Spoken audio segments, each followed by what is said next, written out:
নমস্কার বন্ধুরা, আজ আমি আবারও চলে এসেছি আপনাদের সামনে আবারও একটি নতুন রেসিপি নিয়ে। তো আজকে দেখে বুঝতেই পাচ্ছেন আজ আমি কি বানাবো।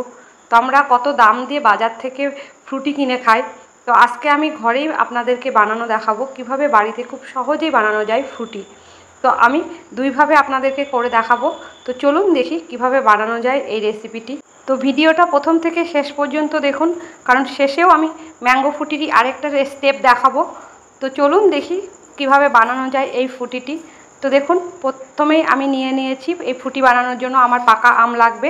তো আমি এখানে পাকা আর কাঁচা দুই ধরনেরই আম নিয়ে নিয়েছি। টক ভাব আনার জন্যই আমার এই কাঁচা আমটি লাগবে, শুধু পাকা আম হলেই চলবে না। তো দেখুন, এখানে আমি হিমসাগর আম নিয়ে নিয়েছি 7খানা। আর এখানে এটা কাঁচা আম, এটা ন্যাংরা আম, এটা ভীষণ টক। তো এই আমগুলো আমি পাল্পগুলো বার করে নেব আর কাঁচা আমটা কেটে নেব। তো আমি একটা চাকু নিয়ে নিই, এখানে আমি একটা জারও নিয়ে নিয়েছি মিক্সির। আর দেখুন, আম নিয়ে নিয়েছি। এই হিমসাগর আম খুবই মিষ্টি আম, ওই জন্য আমি হিমসাগর আমই বেছে নিয়েছি। আমগুলোর খোসা ছাড়িয়ে আমি আমগুলো সব কেটে নেব, এই জারের মধ্যে নিয়ে নেব। দেখুন, এগুলো আমার ছাড়ানো হয়ে গেছে। এটা আমি ছাড়িয়ে নিয়ে এসেছি, এবার আমি এটা কেটে নেব। আমি এখানে একটাই কাঁচা আম ব্যবহার করছি, আপনারা আপনাদের কাঁচা আমের টক অনুযায়ী ব্যবহার করবেন। কাঁচা আমগুলো কাটা হয়ে গেছে, কারণ সব আম সমানভাবে টক থাকে না। তো আমার যেহেতু ন্যাংরা আম খুব টক। আর দেখুন, আমি এটা দিয়ে দিলাম মিক্সির জারের মধ্যে। তো এটা আমি একসাথে পেস্ট করে নিয়ে এসেছি। দেখুন, এটা একদম স্মুথভাবে পেস্ট করে নিয়েছি। এবার এটা আমি গ্যাসের উপরে কড়াই বসিয়ে দিয়েছি, কড়াইয়ের মধ্যে আমি এটা ঢেলে নিলাম। এবার এটাকে আমায় জাল করে নিতে হবে। আর দেখুন, মিক্সির মধ্যে আমি একটু জল দিয়ে দিলাম।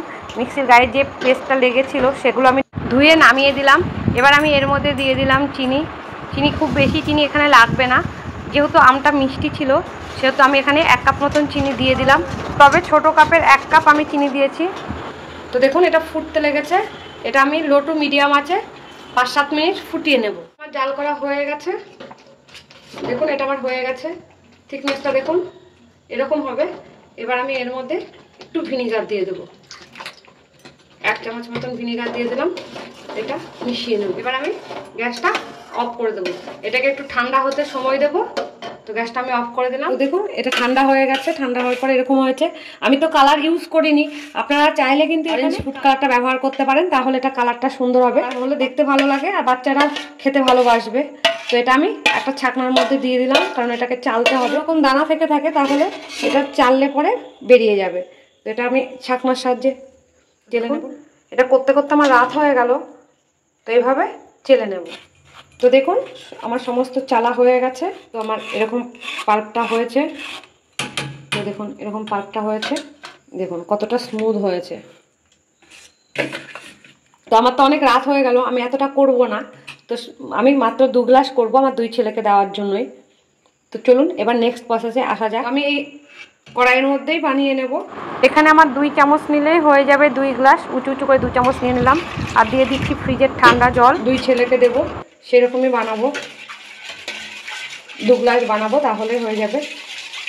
এত রাতে আর আমরা কেক খাবো না। এটাকে ভালো করে মিশিয়ে নিতে হবে যাতে দলা না থাকে। এবার আমি 2টো গ্লাস নিয়ে নিয়েছি, এই গ্লাসের মধ্যে এবার ঢেলে নেব। তো দেখুন, আমার এটা ঢালা হয়ে গেছে। এবার আমি এটা একটু সাজিয়ে নেব। দেখুন কত সহজেই বাড়িতেই বানানো গেল বাজারের মতন ফ্রুটি। তো এইভাবে আপনারা অবশ্যই বাড়িতেই তৈরি করবেন এই গরমে এরকম মজাদার ফ্রুটি, আর সকলে মিলে এই গরমে করে খান। এর মধ্যে আমি দিয়ে দেবো আইস কিউব। এটা ঠান্ডা করার জন্য আইস কিউবটা দিতে হবে। আপনারা চাইলে দিতেও পারেন, যেহেতু আমি ফ্রিজের জল দিয়েছি এটা না দিলেও চলতো, তবে আরেকটু বেশি ঠান্ডা করার জন্য, আজকে যা গরম পড়েছে একটু বেশি ঠান্ডা ভাব করার জন্য আইস কিউবটা আমি দিলাম। এখানে স্ট্র দিয়ে দেবেন খাওয়ার সুবিধার জন্য। তো তৈরি হয়ে গেল আমার বাজারের মতন ঠান্ডা ঠান্ডা ম্যাঙ্গো ফ্রুটি।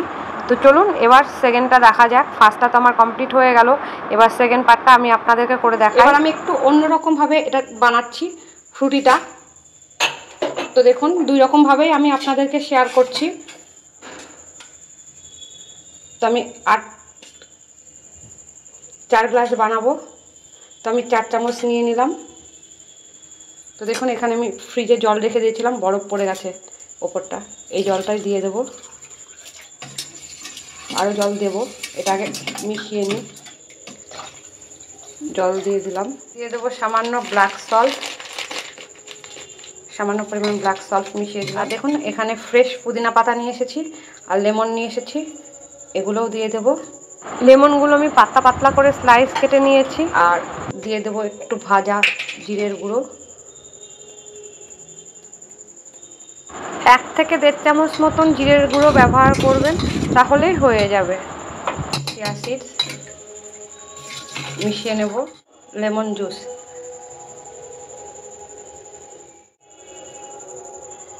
লেবুর রস দিয়ে দেবেন, তাহলে সেন্টটা খুব সুন্দর হবে। চাট মশলা, অন্ধকারে দেখতে পাচ্ছেন কিনা বুঝতে পারছি না, দেখুন চাট মশলা দিয়ে দিলাম। আমার মনে হয়েছে নুনটা একটু কম হতে পারে, ওই জন্য আমি একটু নুন অ্যাড করছি। তার একটু নুন আমি দিয়ে দিলাম, যেহেতু জল আমি পরে অ্যাড করেছিলাম। তো দেখুন আমি গ্লাসে সার্ভ করে নিচ্ছি। দেখুন এটা দেখতেও যতটা সুন্দর হয়েছে, এটা কিন্তু খেতেও খুব সুন্দর লাগে। তো আমি দুইভাবেই আপনাদেরকে করে দেখালাম, আপনারা যেভাবে খুশি সেইভাবেই বানাবেন, বানিয়ে খাবেন। এই গরমের দিনে এইভাবে ড্রিঙ্কস খেলে আপনাদের শরীর মন দুই ঠান্ডা হবে আর তৃপ্তিও পাবেন। থেকে দিয়ে দেবেন বরফ, যদিও আমি এটা বরফের জল দিয়ে দিয়েছিলাম, তবুও ফ্রিজের জলই ছিল আমার, তবুও একটু বেশি ঠান্ডা খেতে চাইলে বরফ দিয়ে দেবেন।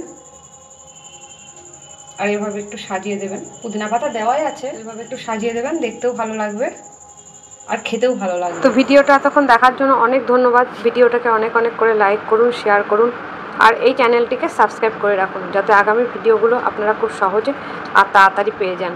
আর ভিডিওটা ভালো লাগলে অবশ্যই বাড়িতে একবার এইভাবে চেষ্টা করুন আর সকলে মিলে এটি এনজয় করুন।